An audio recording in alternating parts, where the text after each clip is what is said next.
দেশের মুখ্য নির্বাচন কমিশনার জ্ঞানেশ কুমারের নেতৃত্বে জাতীয় নির্বাচন কমিশনের ফুল বেঞ্চের বৈঠক। নিউ টাউনের একটি হোটেলে স্বীকৃত রাজনৈতিক দলগুলির সঙ্গে বৈঠকে তৃণমূলের তরফে ছিলেন রাজ্যের মন্ত্রী চন্দ্রিমা ভট্টাচার্য, ফিরহাদ হাকিম ও তৃণমূলের রাজ্যসভার মনোনীত প্রার্থী রাজীব কুমার। এদিনের বৈঠকে নির্বাচন কমিশনের বেনজির অপমানের মুখে পড়তে হল রাজ্যের শাসক দলের প্রতিনিধিদের। ভোটার তালিকা থেকে 63 লক্ষ নাম বাদ যাওয়া এবং এসআইআর প্রক্রিয়া নিয়ে নালিশ জানাতে গিয়ে মুখ্য নির্বাচন কমিশনার জ্ঞানেশ কুমারের সঙ্গে তীব্র বাদানুবাদে জড়িয়ে পড়লেন চন্দ্রিমা ভট্টাচার্য ও ফিরহাদ হাকিম।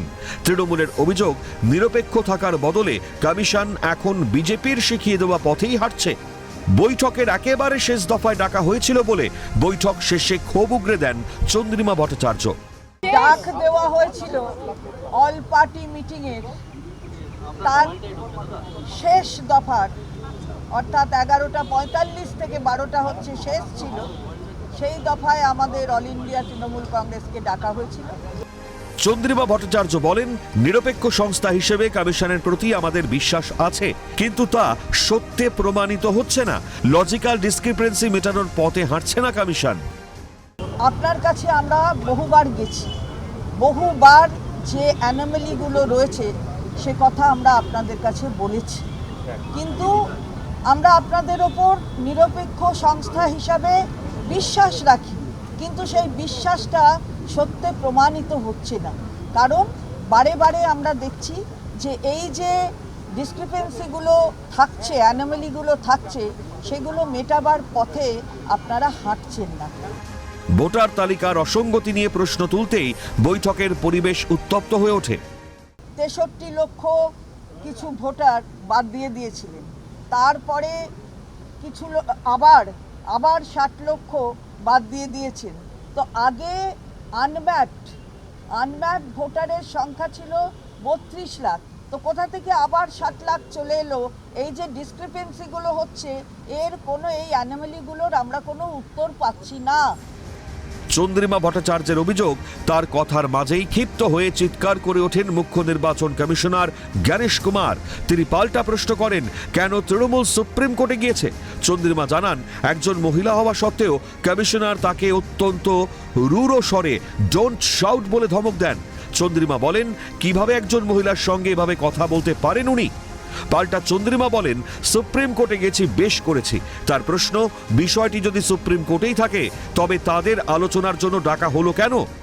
যেমন প্রতিবার উনি একাই বললেন, তারপর খানিকক্ষণ পর ক্ষিপ্ত হয়ে গেলেন, ক্ষিপ্ত হয়ে বললেন, আপনারা তো সুপ্রিম কোর্টে গেছেন, চেঁচাচ্ছে, সুপ্রিম কোর্টে গেছেন, আমাদের বলছেন আমরা চেঁচাচ্ছি, সুপ্রিম কোর্টে গেছেন।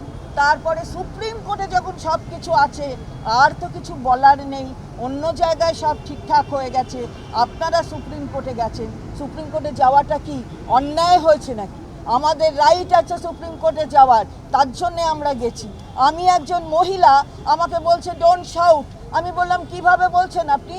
তার মানেই তো বোঝা যাচ্ছে যে মহিলাদের প্রতি শ্রদ্ধাটা নেই, তার জন্য মহিলাদের কেটে দিচ্ছেন এখানে।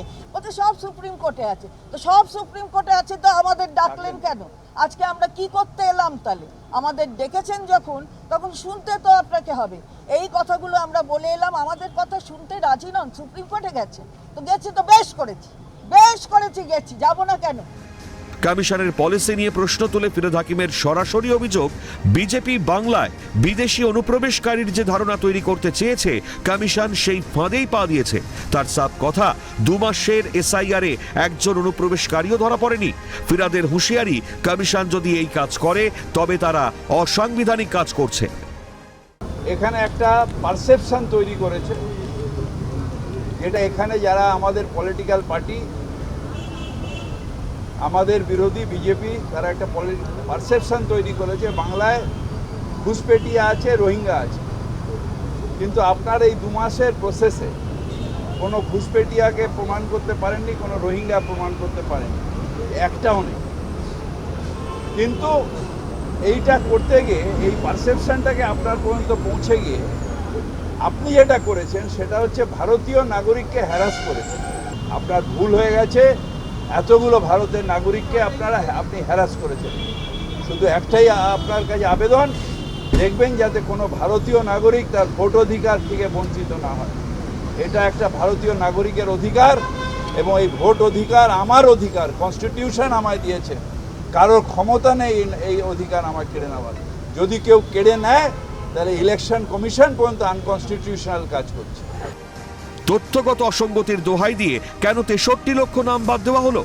ফর্ম 7 নিয়ে যে বিশাল গরমিলের অভিযোগ উঠছে তার উত্তর কে দেবে?